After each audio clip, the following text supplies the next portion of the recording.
반갑습니다. 무수TV 서정구 대표 2월 4일 2025년이네요. 2월 4일 무방 시작하겠습니다. 자, 오늘은 전국적으로 날씨가 굉장히 많이 추웠습니다. 다들 건강 유의하시고요. 특히 감기 조심하시고, 지금 중국에서 또 뭐 이런 기관지 관련된 호흡기 질환이 뭐 대유행을 하고 있다는데, 뭐 이게 뭐 팬데믹인지 아니지 팬데믹은 아니라고 발표는 하고 있지만 어쨌든 조심들 하셔야 될 것 같고요.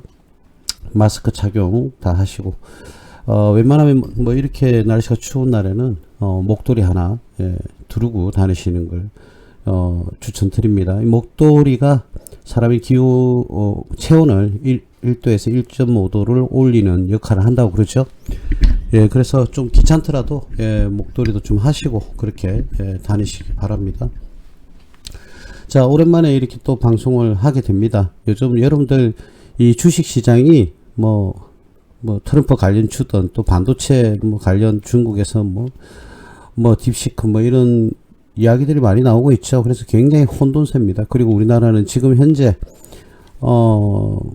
대통령이 지금 자리를 하고 있지 않으니까 국정도 굉장히 지금 혼란스럽습니다. 어쨌든 국정이 어떠한 경우든 우리나라가 국정이 빨리 안정이 되어서 주식시장도 덩달아 좀 안정을 찾기를 기도해 봅니다. 여러분들 요즘은 투자하기가 그렇게 녹록치가 않죠. 나라 전체가 지금 이제 국정이 거의 중단되어 있다시피 하고 있다 보니까 그 사이에 또 틈틈이 우리 대왕고래 프로젝트에서 무슨 상어라고 합니까? 악마 상어입니까? 하여튼 추가로 유전이 발견이 되었는데요. 확률이 20% 25% 정도라고 하죠. 여러분들 오해를 하시지 마시고요. 유전이 베네수엘라가 전 세계 석유 매장량 생산량이 아니고요. 매장량이 전 세계 17%로 제일 많이 베네수엘라가 이렇게 유전을 확보하고 있어요. 그런데 베네수엘라의 유전이 이렇게 발견이 되고 가능성이 확률이 5%였거든요. 근데 5%였는데 세계 매장량 1위로 등극을 하게 됩니다. 제가 전 세계 1위 매장량 이런 걸 이야기하고자 하는 게 아니고요. 그 확률에 대해서 이야기를 해보자는 거고, 대왕고래 프로젝트라든지 상어, 악마 상어인지 모르겠는데 어쨌든 그런 확률이 20에서 25%로 제가 알고 있어요. 그럼 굉장히 높은 확률입니다. 그게 낮은 확률이 아니고요. 2위가 바로 사우디아라비아인데요. 베네수엘라 다음으로. 어쨌든 우리나라의 희소식입니다. 틈틈이 그런 희소식도 들려오고 있어서 조금 우리나라 국민으로서는 조금 기분이 좋은 그런 현상도 벌어지고 있다. 자, 요즘 코스피나 코스닥 같은 경우가요, 여러분들도 다 아시다시피 박스권에서 크게 요동사항이 없습니다. 그죠? 이 박스권 안에서 움직이고 있다. 그래서 오르고 내림이 계속 반복되고 있다. 이렇게 말씀을 드릴 수가 있겠는데, 어쨌든 이 박스권에서 빨리 벗어나서 우상향에서 상승을 하는 그런 모습을 좀 보여주길 기대를 하고 있습니다. 코스피가 어저께 많이 내렸었죠. 근데 오늘은 역시 1.13% 정도 올라가는 반등을 하는 그런 모습을 보여줬습니다. 자, 그 다음에 이제 코스닥 같은 경우도요. 코스닥을 한번 볼까요? 자, 코스닥 같은 경우에는 박스권을 이탈을 했다가 다시 들어왔는데, 오늘은 오전에는 그죠, 많이 올랐었죠. 많이 올랐었는데 오후에도 일단 조정을 받기는 했는데 어쨌든 2.29% 2.3% 정도 오늘 오르는 기염을 토했습니다. 어저께 많이 떨어져 가지고 오늘 그래도 이렇게 반등을 하는 모습을 보면 좀 다행스럽다, 이렇게 말씀을 드릴 수가 있겠습니다. 우리나라 코스피와 코스닥 지수는요, 물론 코스닥 밑에는 코넥스라는 그런 또 시장이 있습니다. 아무래도 코스피가 이렇게 상승 가도로 달리면 코스닥도 같이 달리는 경향이 심하죠. 거의 동조 현상을 일으키고, 코스피와 코스닥이 그렇게 달리면 코넥스 시장도 조금 상승을 하는 같은 커플링을 보여주는, 물론 이 상황을 커플링이라는 용어를 쓰기에는 적절한지는 모르겠습니다만 어떻게 함께 한다, 이렇게 봐야 되겠죠. 자, 어쨌든 오늘 코스피와 코스닥은 기술적 반등일 건지 아니면 이제는 바닥권을 찍을 건지는 더 두고 봐야 되겠습니다만, 어쨌든 오늘은 두 지수가 동반 상승을 하는 그런 모습을 보여줬다. 일단은 뭐 어제 많이 떨어졌었잖아요. 기술적 반등일지 아닐지는 한 번 더 지켜볼 수 있도록 그렇게 해야 될 것 같습니다. 어쨌든 우리나라 시장이 안정이 되려고 그러면 이 박스권, 큰 박스권에서 우리가 벗어나기 위해서는 일단 경제 체제가 정상적으로 돌아와야 되고요. 정치적인 그런 어떤 국정이 안정이 되어야만 우리가 바닥을 잡을 수 있지 않을까 그렇게 생각이 들고 곧 뭐 그렇게 되지 않을까. 어떠한 경우든 국정이 안정이 돼야 되는 건 당연한 겁니다. 그죠?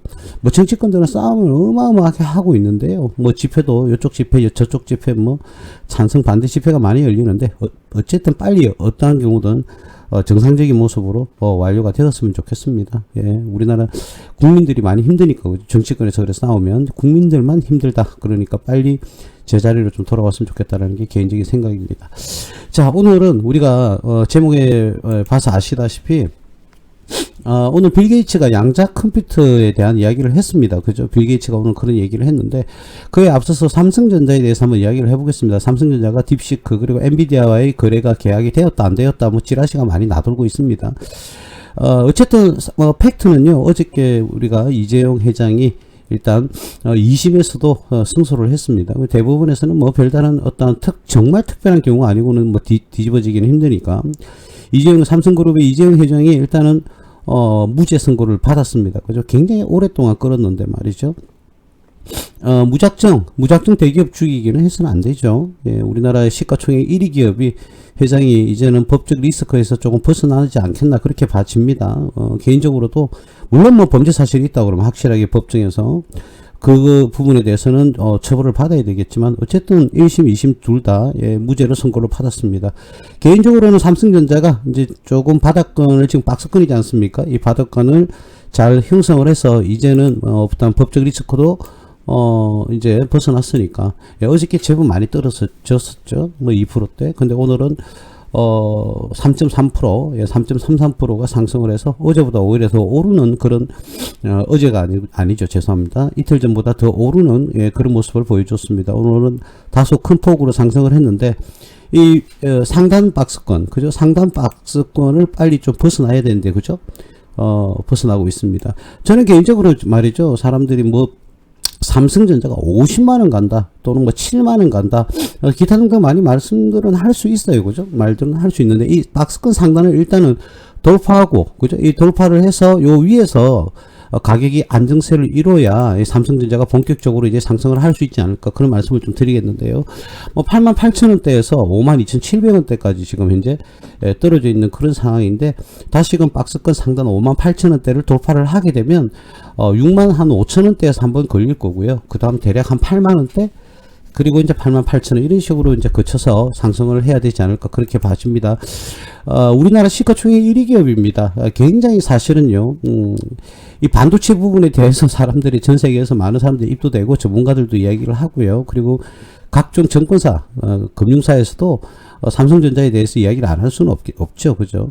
자, 그런데 제가 보는 견해는 그렇습니다. 지금은 대략 뭐 5만원에서 55,000원대 사이가 거의 뭐 바닥권이 되지 않겠나 그렇게 봐지는데 많은 사람들이 착각을 하고 있어요. 무조건 반도체에 대한 문제가 생기면 뭐 삼성전자는 또 안 좋다, 실적이 안 좋다. 물론 뭐 많은 부분을 차지하고 있죠. 자, 그런데 우리가 이번에 작년입니까? 올해입니까? 잘 모르겠어요. 2024년입니까? 세스에서 우리나라 삼성그룹과 LG그룹이요 디스플레이 부분에서 굉장히 어마어마한 그런 상품을 내놓았다고 그럽니다. 제가 직접 보지는 않았는데 여러분들 삼성전자는 반도체만 만드는 것이 아니고요. 물론 뭐 다 알고 계시겠지만, 레인보우 로보틱스의 지분도 보유를 하고 있지만, 전자제품, 그리고, 스마트폰, 뭐 이런 것들, 그리고 기타 다른 사업군을 같이 형성을 하고 있습니다. 그리고 AI도 마찬가지죠. 자, 근데 AI 관련주에서 삼성전자가 대두가 안 되는 이유는 저는 사실 잘 모르겠고, 이 모든 것을 다 포함을 하고 있습니다. 그죠?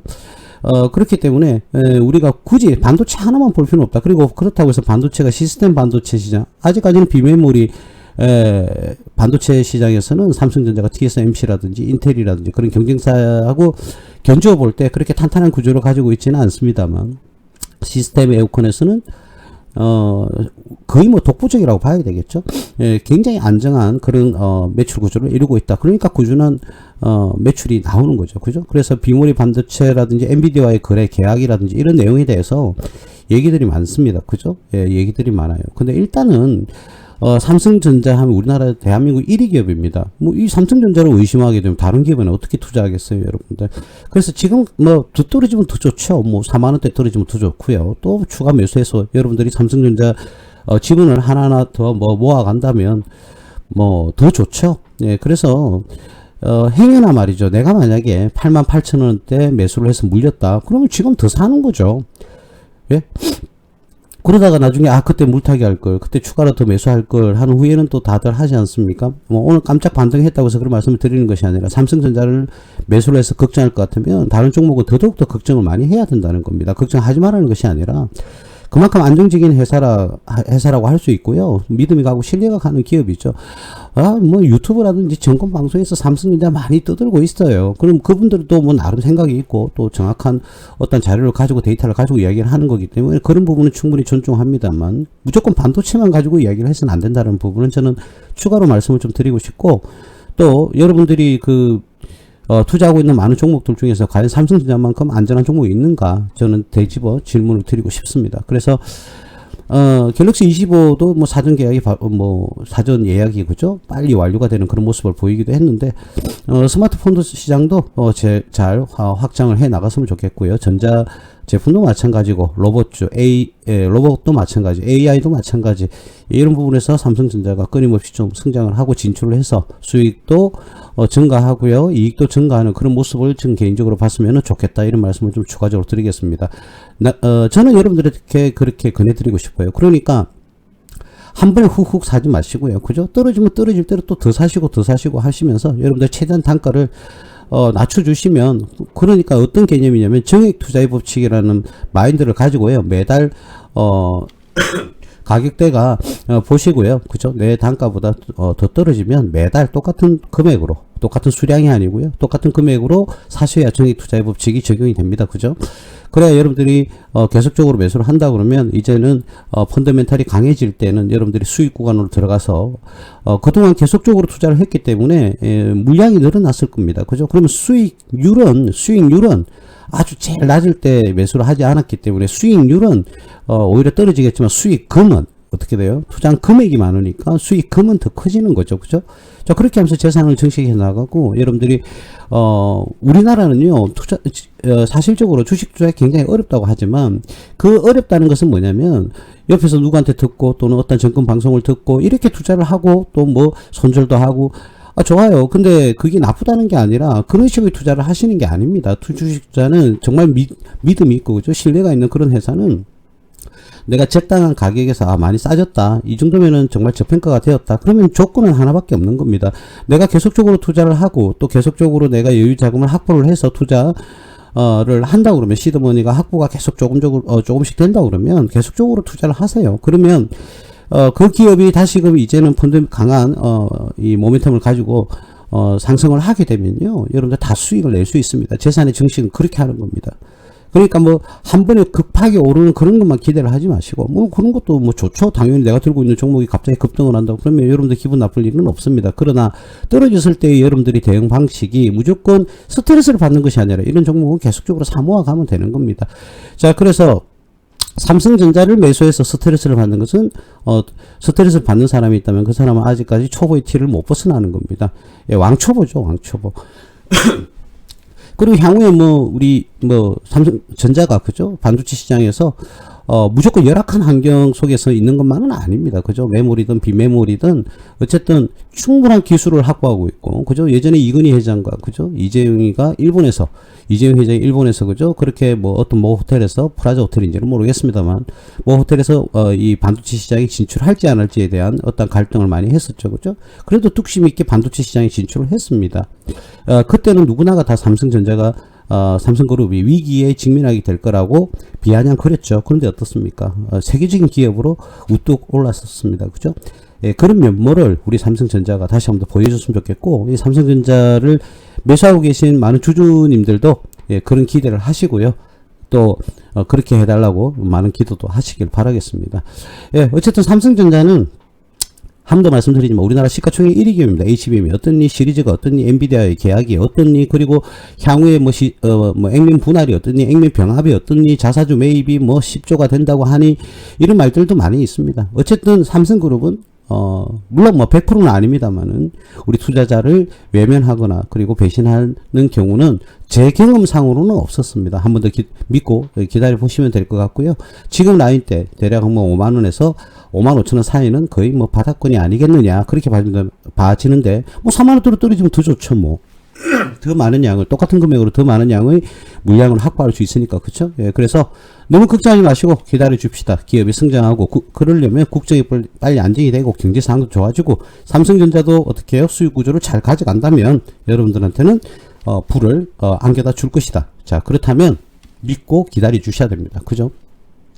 자, 그래서 이런 종목을 계속적으로 뭐 예를 들어서 적절하게 수익이 나면은 매도를 하고 또 떨어지면 매수를 하고, 자, 이런 반복 행위를 만약에 한다고 그러면요, 얼마나 이 삼성전자 주식을 투자하면 마음이 편하겠습니까, 여러분? 정말 마음 편안하게 투자할 수 있거든요.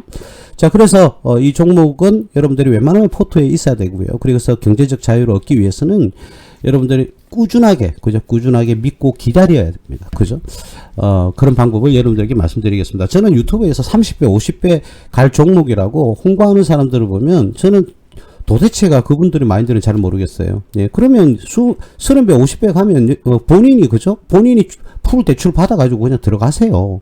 그래, 본인이 돈 벌면 되지 않습니까? 근데 왜 자꾸 전화번호를 남겨라고 그럽니까? 문자로. 나는 그런 건 정말 아니라고 생각을 하거든요. 아니면 그냥 공개를 하세요. 그 종목 공개해가지고 많은 분들한테 도움을 주면 더욱더 멋있지 않습니까? 그죠? 그래서 여러분들한테는 개인적으로 뭐 그런 문자를 남겨서 괜히 여러분들 전화번호가 노출이 되는 그런 일은 없었으면 좋겠다. 물론 뭐 그 개중에도 그죠? 정말 좋은 종목을 이렇게 뭐라고 해야 될까? 분석을 해서 그죠? 여러분들한테 안겨주는 그런 분도 당연히 계실 겁니다. 자, 근데 뭐 과연 그죠? 그러면은 그냥 공개하면 되지 않습니까? 그죠? 근데 뭐 전화번호를 남겨놓고 문자를 달라고 하고 뭐 모르겠습니다. 그거는 저는 뭐 제 성격상 좀 안 맞는 것 같고요. 일단 삼성전자는 지금 라인 때는 거의 뭐 바닥권이다 이렇게 보시면 될 것 같습니다. 나중에 뭐 1년, 2년 한번 기다려보죠. 주가가 어떻게 되는지. 그죠? 물론 뭐 저도 실망을 할 수는 있어요. 삼성전자에 대해서. 자, 그러나 이 종목은 대한민국의 대표주입니다. 예, 대장이죠. 대장. 주도줍니다. 그러니까 거기에 대한 믿음과 신뢰감은 있기 때문에 다른 종목보다는 훨씬 더 안전하고 믿을 수 있다 이런 말씀을 드릴 테니까요. 혹시 삼성전자를 매수하고 떨어졌다 올라갔다 이런 일희일비는 절대로 하지 마시고 부안해동도 하지 마시고요. 조금 올라갔다고 해서 팔고 조금 떨어졌다고 해서 뭐 사고 이렇게 투자 방식을 정하면 안 됩니다. 여러분 꾸준하게 내가 믿고 투자를 한다 그러면 더욱더 기다려 주시는 그런 모습을 보여주시면 좋은 성과가 있지 않을까 개인적으로 그렇게 생각이 듭니다. 오늘 제가 오랜만에 이렇게 무방을 해서 그런지 말이 좀 많이 빠르죠, 그죠? 예, 말이 좀 저도 저 자신도 모르게 좀 말이 빨라지는 것 같은데 그동안 많이 쉬어서 그랬을까요? 네. 자, 오늘 삼성전자는 이 정도 이야기를 하고요. 그래서 엔비디아의 거래라든지 중국과의 거래, 중국하고도 거래 납품을 하고 있지 않습니까? 삼성전자가. SK가 조금 마음에 걸리긴 합니다. SK 하이닉스 같은 경우에는 미국에 좀 집중돼 있다 보니까 100%는 아니고요. 좀 집중이 많이 돼 있다 보니까 아무래도 엔비디아 쪽하고요 연관되어서 SK 하이닉스는 조금 걱정스러운 부분이 있는데 저력을 믿습니다. 그죠? 우리나라의 제2인자죠. 반도체의 제2인자인 SK 하이닉스도 우리가 충분히 믿을 수 있지 않을까 그런 생각이 드니까요. 너무 걱정들 하지 마시고 삼성전자 주주님들은 더더욱더 뭐 그렇게 큰 걱정할 필요까지는 없을 것 같다라는 말씀을 좀 드리겠습니다. 예, 삼성전자는 맞습니다. 중국도 중국에도 수출을 하고요. 미국에도 수출하고 다른 유럽 국가에도 많이 수출을 하고 있으니까요. 예, 아무래도 조금 삼성전자가 낫다 이렇게 뭐 볼 수가 있지 않을까 그렇게 생각을 말씀을 좀 드릴 수가 있겠고요. 오늘 마이크로 소프트 그죠? 마이크로소프트 창업자 빌 게이츠가 양자 컴퓨터를 상용화를 얼마 안 남았다. 그러니까 한 3년 정도로 보고 있나 봐요. 3년 정도. 그래서 요즘 엔비디아 그죠? 문제가 되고 있는 엔비디아의 젠슨 황입니까? 지금 황이래 가지고요. 황신가 싶었는데 한국 사람인가라는 기대감도 좀 해봤었습니다. 사실은 예전에 젠슨 황 죄송합니다. 젠슨 황 그죠? 지읒 시엇, 젠슨 황, 그 엔비디아의 최고 경영자죠. 그분이 원래 양자 컴퓨터를 상용화하는 데는 한 10년에서 20년 걸린다고 그랬었거든요. 예, 그런데 빌 게이츠는 3년 정도, 3, 4년 정도를 이야기를 하는 것 같습니다. 그래서 양자 컴퓨터 같은 경우에는 그냥 독보적이죠. 슈퍼컴퓨터, 제가 이리 말하면 좀 어폐가 있는데 말이죠. 슈퍼컴퓨터 따위라고 표현을 할 수 있을 정도로 비교가 안 됩니다. 굉장히 고속도로 이 어마어마한 속도를 보유를 하고 있죠. 그죠? 연산도 마찬가지겠지만. 그래서 양자 컴퓨터 같은 경우에는 만약에 진짜 상용화가 된다 그러면 우리 전 지구에 어마어마한 변화가 일어날 것 같습니다. 제일 먼저 양자 컴퓨터가 만들어지면 제일 먼저 성장하는 경우에는 당연히 자율주행이겠죠. 그죠? 자율주행도 그렇고요. 그리고 또 우주항공 사업이 어마어마하게 발달을 하게 될 겁니다. 어마어마하게. 그래서 이 양자 컴퓨터에 대해서 오늘 뭐 빌 게이츠가 이야기를 했는데 저도 개인적으로 빨리 상용화가 되어 가지고 그죠? 젠슨 황이 말했던 것보다 더 빠른 시간 내에 상용화가 된다면 전 세계적으로 먹거리들이 많이 생기지 않을까, 예, 그렇게 생각이 듭니다. 이 양자 컴퓨터는 말이죠, 컴퓨팅이라고 해야 될까요? 양자 역학이라는 게 있는데, 뭐 이런 부분은 전문가 영역이니까 우리가 말할 필요가 없을 것 같고, 양자 역학을 활용해서 컴퓨터 하드웨어를, 그리고 하드웨어라든지 알고리즘 같은 거를 어떤 특별한 기술로, 그죠? 해서, 그죠? 굉장히 복잡한 문제를 굉장히 단시간에 해결을 하는 그런 능력을 가지고 있죠. 그래서 기존 우리가 사용하고 있는 컴퓨터와 슈퍼컴퓨터는 비교가 안 될 정도로 속도면과 이 연산 능력을 보유를 하고 있죠. 그죠? 그게 바로 양자 컴퓨터인데, 지금 이제 나와 있는 모든 컴퓨터하고 비교 자체가 안 됩니다. 비교 자체가 안 될 정도로 어마어마하게 이제 빠른 속도를 가지고 있는 컴퓨터가 양자 컴퓨터인데, 이 양자 컴퓨터가 정말 대중화가 된다면, 그죠? 이제는 생산이 이제 되기 시작한다 그러면 전 세계적으로 정말 현재까지 발전했던 속도보다는 한 20배 정도 더 빨리 어떤 세계적인 트렌드가 바뀌게 될 겁니다, 여러분. 예, 그래서 양자 컴퓨터는 반드시 주목을 해야 된다, 예, 이런 말씀을 조금 드릴 수가 있겠습니다. 양자 컴퓨터는요, 제가 한 2년 전에입니까? 2년 전에 한번 유튜브를 방송을 했습니다. 그리고 얼마 전에도 한번 언급을 하기는 했었는데, 그죠? 예전에 여러분들 기억나는지 모르겠습니다. 한 3년 됐나요? 메타버스라는 게 대유행을 했었죠. 그죠? 메타버스. 그죠? 그래요. 근데 올해는 뭐 AI라든지 특히 로봇, 그리고 반도체에 대한 이야기들이 많이 나와 있죠. 그죠? 근데 이 컴퓨터와 관련되어 있는 것은 양자 컴퓨터와 모든 게 관련되어 있는 뭡니까? 테마주가 되거든요. 전부 다.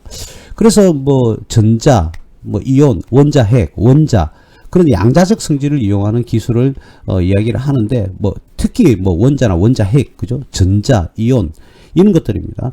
그렇게 해서 속도를 어마어마하게 빠르는 양자 역학의 원리라고 그랬는데, 거기에 대해서는 뭐 정확하게 제가 전문가가 아니기 때문에 말씀을 드리기는 조금 힘들겠지만, 어쨌든 천문학적인 속도를 가진다, 이 정도로 여러분들에게 그냥 대신을 하면 될 것 같아요. 저도 이 공학 박사가 아니기 때문에 정확하게는 잘 모르겠습니다. 그래서 우리나라 국가에서도 윤석열 대통령이 당선이 된 이후로 양자 컴퓨터에 대한 강조를 되게 많이 했죠. 우리나라뿐만 아니라 미국도 마찬가지고, 프랑스, 영국, 뭐 독일 할 거 없이 일본도 마찬가지고요. 전 세계가 양자 이 기술에 대해서 많이 육성을 하려고 했고요. 또 발전을 시켜왔던 것이 사실입니다. 자, 그리고 이러한 것들도 뭐 우리나라도 뭐 발맞추어서, 그죠? 똑같이 우리나라 발전을 위해서 우리가 그 강조를 많이 했었습니다. 당연히 지금 현재 양자 기술은 미국이 제일 앞서가고 있죠. 근데 또 뭐라고 해야 될까요? 또 특히 중국을 찬양하거나 좋아하는 사람들은 중국이 벌써 다 따라잡았다, 이렇게 이야기를 하는데, 양자 기술은요, 하드웨어적인 성격을 가집니다. 하드웨어는 따라가려면요, 우리 이런 거잖아요. 뼈대 기술이 없고요, 겉보기 기술만 있는 그런 기술은요, 뼈대가 없기 때문에 결국은 발전 하는 데 있어서 침체기가 오고요, 성장하기 위해서는 하드웨어적인 성격이 들어와야 됩니다. 그래서 굉장히 앞에는 조금 따라갈 수 있을지라도 나중에는요, 그 뼈대가 없기 때문에 더 이상은 어떤 한계점에 도달하게 되거든요. 자, 그래서 저도 인정하기 싫은데 우리나라였으면 좋겠는데, 현재 지금 독보적으로 미국이요, 예, 독보적으로 미국이 앞서가고 있다. 근데 뭐 향간에는 중국도 따라잡았다. 이렇게 얘기를 하기도 합니다. 우리나라가 빨리 따라잡았으면 좋겠습니다. 너무 국뽕이 심합니까? 어쨌든 뭐 그래도 중국도 무시할 수는 없습니다. 그죠? 중국도 뭐 다방면으로, 그죠? 박차를 가하니까.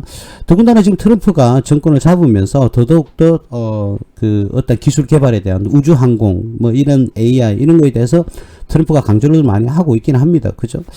자, 그래서 앞으로 향후에, 두고 봐야 되는데, 우리나라도 양자 기술에 대한 연구와 그리고 성장을 하는, 그죠? 그런 기업들이 뭐, 하나하나 나올 수가 있는데, 오늘은 뭐 분석을 안 하려고 하는데요. 어떤 기업이냐면, 한 기업은 분석을 안 하겠습니다. 여러분, 일단 양자 컴퓨터 하면요, 우리나라의 삼성전자가 아니고, 양자 컴퓨터 하면은 일단 양자공학이라고 해야 되겠죠. 양자공학 기술은요, 일단 우리나라의 대장은요, SK입니다. SK. 그래서 SK 그 통신 위성 쪽이 있잖아요. 그죠? 예, 위성 쪽에서 굉장히 SK가 앞서가고 있다. 오래전부터 연구개발을 해왔거든요. SK그룹이. 그래서 일단은 SK그룹은 분석을 하지는 않을 건데요.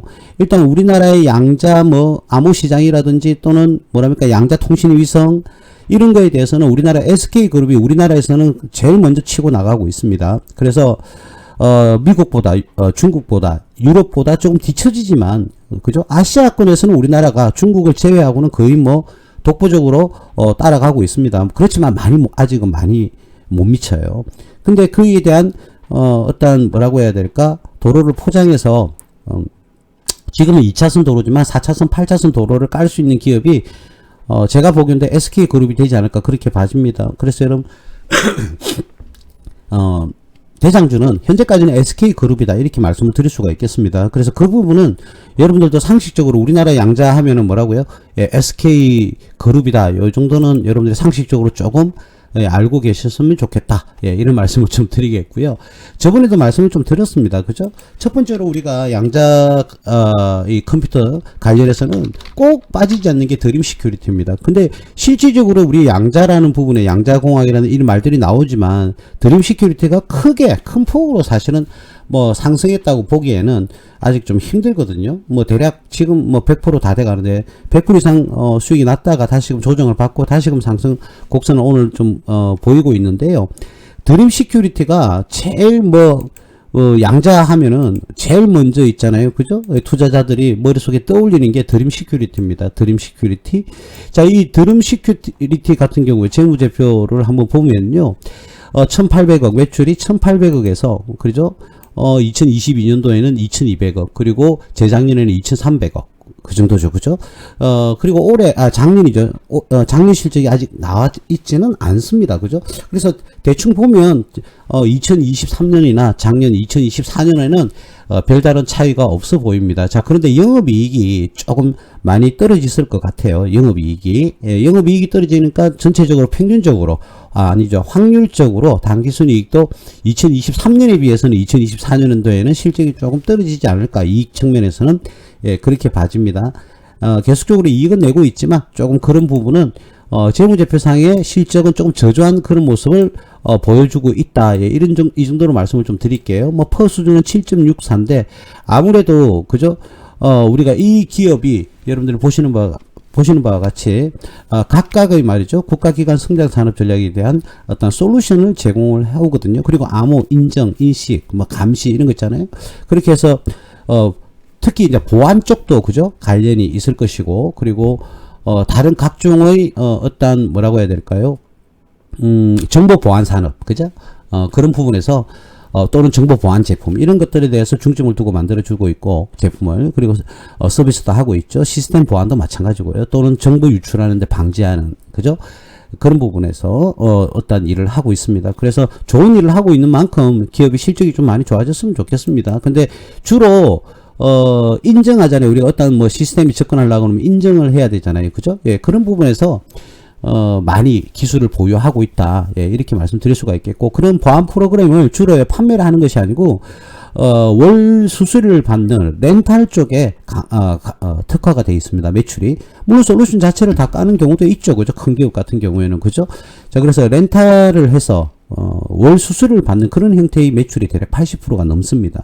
예, 뭐, 소프트웨어 이런 기술, 뭐, 정보 인증 이런 시스템 회사들은 대체적으로 전부 다 렌탈 부분이 많습니다. 여러분들 대체적으로. 그리고 뭐, 개인정보 보호 서비스도 대략 한 6%대. 그리고 국가에도 납품을 하거든요. 드림 시큐리티는 국가와도 우리나라 국방부하고도, 매출이 연계가 되어 있습니다. 한 4% 정도, 총 매출의 4% 정도가 그와 관련돼 있다. 그래서 일단 양자 컴퓨터 하면 일단은 제일 먼저요.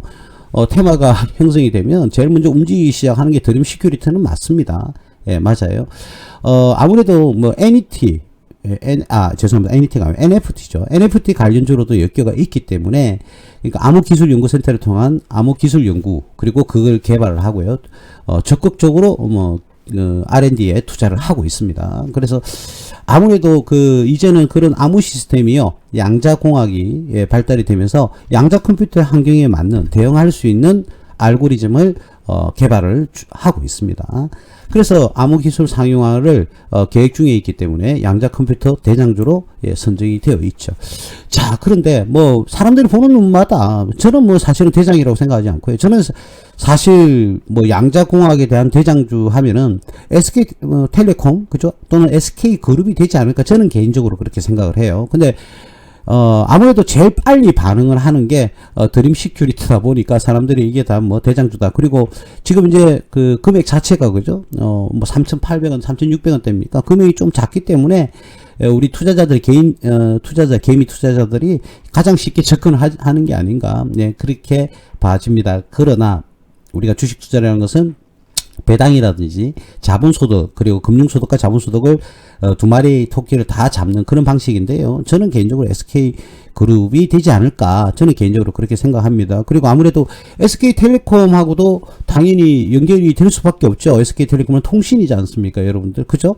그래서 SK텔레콤 같은 경우에는 우리가 핸드폰 무선통신 있죠 그죠? 당연히 그게 한 65%가 되고요. 아직까지 유선통신도 한 19% 정도 그리고 보안 관련 또 있죠. 예, 그래서 각종 나누어서, 그죠? 나누어서, 뭐라고 해야 될까? 매출이 발생을 하고 있다. 그러면 통신사는, 대표님, 통신사는 전부 다 양자 컴퓨터 관련주입니까? 그렇죠. 왜 그러냐면 그 속도하고도 직결이 되지 않습니까? 그죠? 그런데 SK도 있고요. 그리고 SK텔레콤이죠. SK텔레콤도 있고, KT도 있죠. KT도 있고, 또 LG, U+도 있는데요. 가장 앞선 게 SK그룹입니다. 아주 오래 전부터 이 양자 공학에 대한 연구가 이루어졌거든요. 양자공학에 대해서.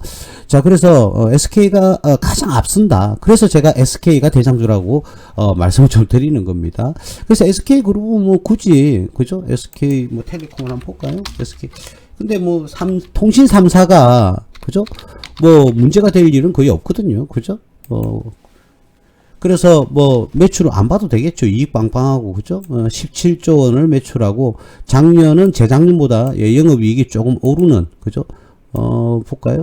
1조 7천억이었는데 1조 8천억 당기순이익은 1조 1천억에서 거의 비슷하네요. 당기순이익은 거의 비슷한데 영업이익은 상승하는 모습을 보여줬고 매출이 3천억 정도 상승하는 그런 모습을 보여주고 있습니다. 예전에는 뭐 이 회사 배당이 8% 9% 이래 줬거든요. 역시 현재도 배당이 뭐 6.3% 정도 지급을 하고 있는 상황에 있네요. 지금 현재.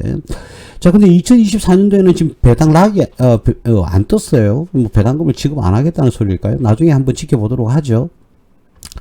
예, 일단 퍼 수준도 적절한 지금 가격 수준이다 이렇게 볼 수가 있겠습니다. 그래서 양자 하면은 일단 SK텔레콤을 여러분들이 먼저 떠올리는 게 맞지 않을까 그렇게 생각이 됩니다. 자, 그 다음 코이버입니다. 코이버는 이번에 많이 상승을 했죠, 그죠? 의외로 이렇게 쭉 양자 관련해서 그죠?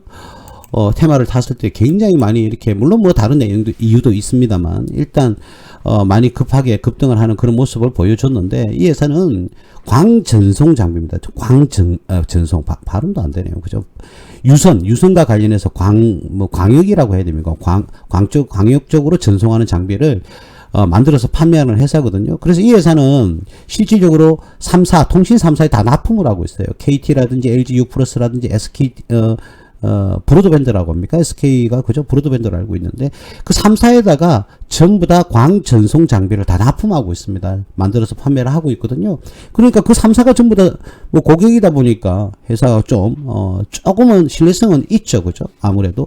그래서 광단말 장치, 뭐 액세스망이라고 하더라고요. 그리고 메트로망이라는 것도 있고 기관망, 뭐 이런 망들이 있는데, 이러한 장비의 핵심적인 원천 기술을 확보하고 있는 회사가 바로 코이버입니다. 그래서 양자 컴퓨터 관련해서 양자공학 관련한 테마주로 많이 엮여 있습니다. 이 회사 매출은요, 제가 뭐 확인해 본 바에 의하면 뭐 영어로 다 돼 있어요. 뭐 WDM이라고 돼 있고 PTN이라고 돼 있고 돼 있는데, 그 두 개가 가장 뭐 높다고 그러는데 아무래도 광전송 장치인 것 같은데요. 어쨌든 매출은 골고루 분포가 좀 다 되어 있습니다. 실질적으로. 자, 그런데 이 회사가 실적을 보면 조금 아마 조금 2023년도에는 조금 뭐 안 좋았던 걸로 기억을 하는데, 좀 이따가 한번 보도록 하겠습니다. 그리고 이 회사가 3사에 뭐라고 해야 될까? 납품을 하고 있다고 해서 무조건 묶인 게 아니고요. 이 코이브라는 회사는 SK텔레콤, 그죠? 양자 암호 시험망 사업에 참여를 했었어요. 그러니까 SK텔레콤의 양자 사업에, 양자공학 사업에 참여한 적이 있거든요. 그래서 이게 이 회사가 그 양자 암호 관련주로 이렇게 포함이 되어 있습니다. 제가 뭐 보니까 뭐 ROAD인가요? 뭔지도 모르겠습니다, 사실. 예, 그래서 뭐 무슨 다중화 장치로 알고 있는데 자세히는 모르겠고요. ROADM인가요? 하여튼 그 관련해서 뭐 저는 모르는 거 모른다고 해야죠. 제가 무슨 뭐 양자공학 전문가도 아니고, 그죠? 어쨌든 제가 뭐 알고 있기로는 그러한 기술을 보유하고 있어가지고 그런 기술이 아니고 그러한 제품을 무슨 장치예요. 다중화 장치로 알고 있는데 보유를 하고 있기 때문에 양자공학 관련주, 그리고 SK텔레콤의 그 양자 사업에 참여한 이력이 있습니다. 그래서 지금은 잘 모르겠고요. 이력이 있기 때문에 어쨌든 코이브도 들어갑니다. 양자 컴퓨터와 관련해서 들어가는데, 특히 이거는 뭐 양자공학이라고 해야 될까요? 컴퓨터라고 해야 될까요? 예, 어쨌든 관련 양자 관련 테마주에 들어간다. 지금은 뭐 상승을 했다가, 그죠? 차트 분석을 저는 차트 분석을 잘 안 하지 않습니까? 근데 뭐 너무 뻔하지 않습니까? 상승했다가 떨어졌다가 옆으로 돌리는 국면이죠. 그죠? 그러면 뭐 지금은 회사의 안정성만 본다면, 안정성만 좋다고 그러면 지금은 매수 타임입니다. 그죠? 매수 타임인데, 기업이 2023년에는 제가 기억으로는 별로 안 좋았던 걸로 알고 있는데요. 혹시 제가 착각할 수도 있으니까 우리가 재무제표를 한번 다 같이 보도록 하겠습니다. 지금 보고 계신 종목이 코이버입니다. 맞죠? 2023년도에는 안 좋았는데 올해는 더 안 좋네요. 그죠? 올해라는 것이 아니고 2024년을 말합니다. 2023년도에 실적이 안 좋아졌었어요. 그죠? 영업 손실이 발생했는데 2024년도는 3, 4분기, 1, 4분기, 2, 4분기, 3, 4분기 전부 다 이렇게 손실을 기록을 하고 있네요. 그죠? 그래서 이러한 신뢰성이 좀 떨어지니까 우리는 아무리 좋은 테마가 불고요, 급 테마가 분다 하더라도 우리는 기업의 실적을 확인을 하고 매수를 해야 됩니다. 그죠? 그죠? 왜 그러냐면, 자, 이 종목이 좋다? 좋을 수 있죠. 개인별 성향이 다르니까, 그죠? 그런데 내가 양자, 컴퓨터와 관련해서 테마주에 내가 매수를 하고 싶다. 그죠? 그러면, 뭐, 코이브만 있는 게 아니잖아요. 그럴 바에는 드림 시큐리티가 들어가는 게 낫겠죠. 물론 뭐, 고평가가 되어 있고, 지금 현재가 적정 가격이라면 들어가기가 좀 힘들긴 한데요.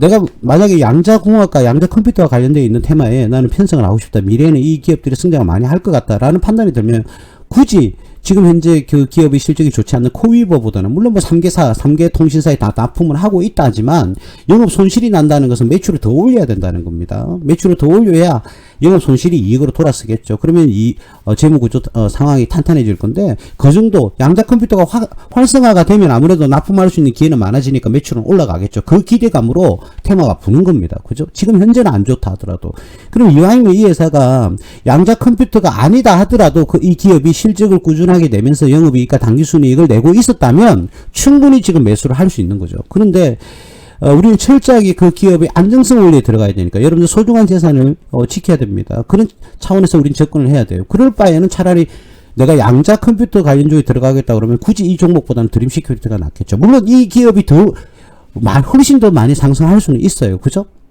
그렇지만 우리는 우리 재산을, 여러분들의 소중한 재산을 지켜야 됩니다. 그죠? 지키면서 안정성 있게, 안정감 있게 투자를 해야 되니까. 그죠? 자, 말 많고 탈 많은 솔리드라는 종목 한번 볼까요? 우리 예전에 기억도 다 나실 겁니다. 여기에 지금 계신 분도 솔리드 투자를 하셨다가 수익을 내신 분들도 당연히 계실 건데, 이 솔리드가, 제가 너무 빨리 이렇게 얘기를 하다 보니까 이 박스권 라인에서, 그죠?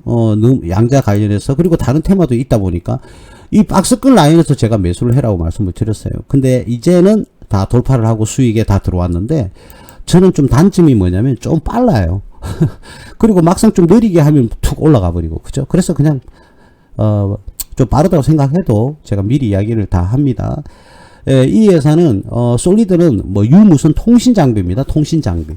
그러니까 이 회사도 코이브하고 똑같아요. 3사 통신 3사에 전부 다 납품을 하고 있습니다. 전부 다. 그래서 이 회사도 조금 전에 말했던 코이브하고 똑같아요.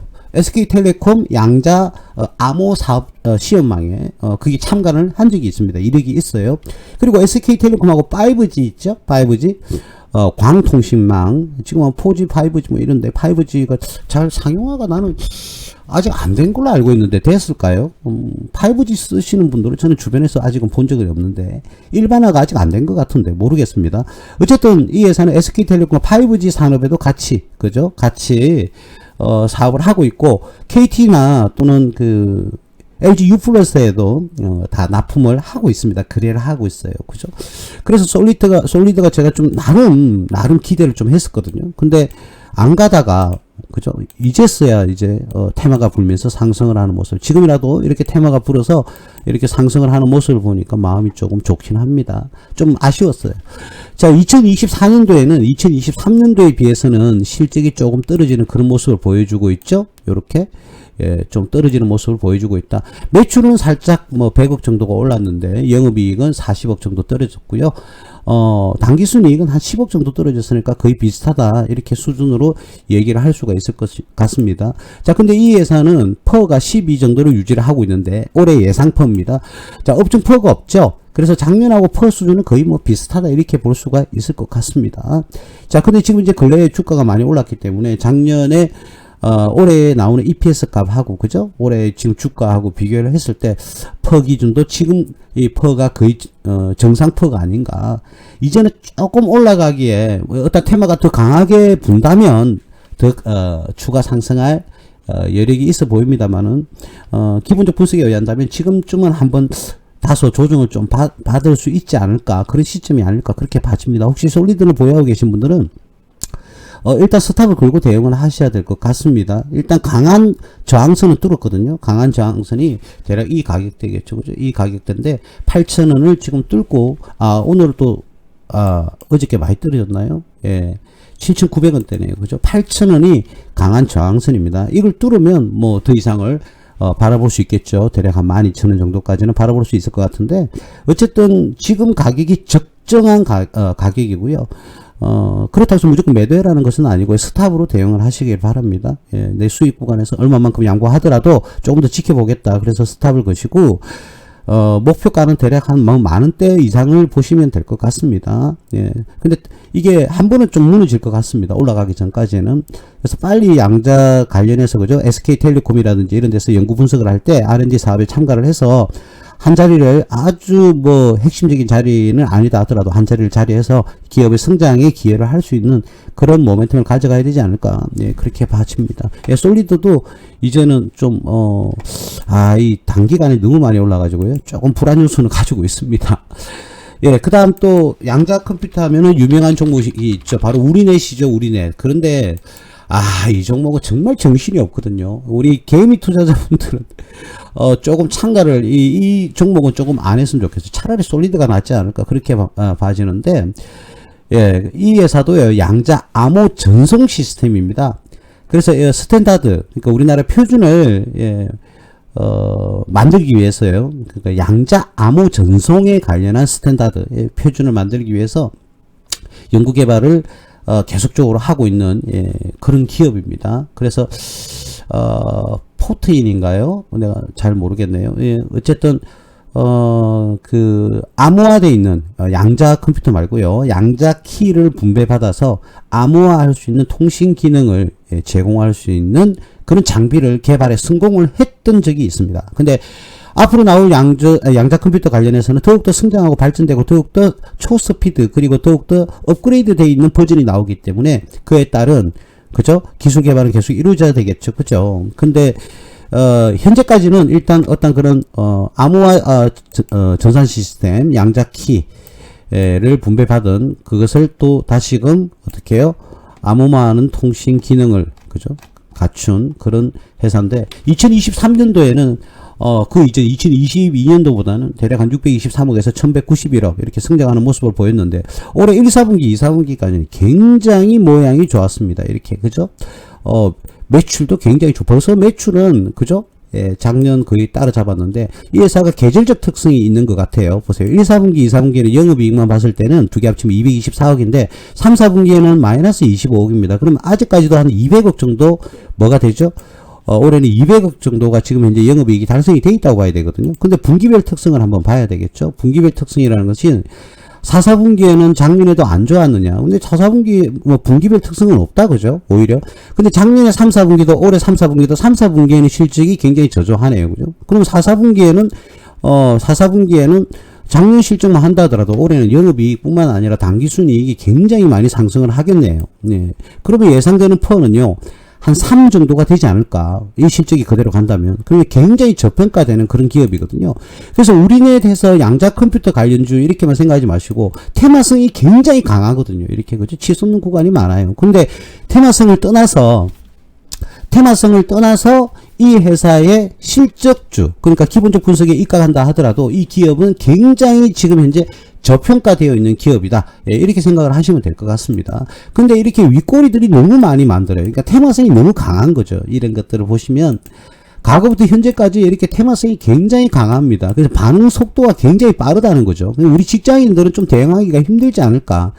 예, 그런 생각이 듭니다. 그리고 지금 우리넷 같은 경우에는 역시 제가 서두에 말씀을 드렸듯이 이렇게 급등과 급락을 하면서 또 옆으로 돌리는 구간이 나오죠. 이 구간이 기회의 시간이거든요. 그래서 오늘 본 종목 중에서는 기본적 분석에서는 SK텔레콤은 제외하고요. 물론 LG U+라든지 KT를 제외하고는 솔리드 그리고 제일 처음 이야기했던 그 종목 뭐였죠? 우리가 아까 뭐였죠? 제일 드림 시큐리티였죠. 드림 시큐리티 그리고 우리넷. 자, 이런 기업들이 있는데 오늘 우리가 본 종목 중에서는 지금 현재의 나름대로 그죠? 좋은 가격대가 지금 오지 않았나 우리넷이. 그리고 기업이 실적이 폭발적으로 지금 좋아지고 있지 않나 이렇게 조금 기대가 됩니다. 그런데 제가 알고 있기로는 이 회사는 SK텔레콤과 관련이 있는 기업이에요. 그래서 SK텔레콤이 이 회사의 한번 주주명부를 볼까요? 한번 우리넷이 아니네요. 넷솔루션즈 홀딩스 지주회사가 이렇게 잡고 있는데 이 회사가 SK텔레콤하고는 100% 관련이 있는 기업이거든요.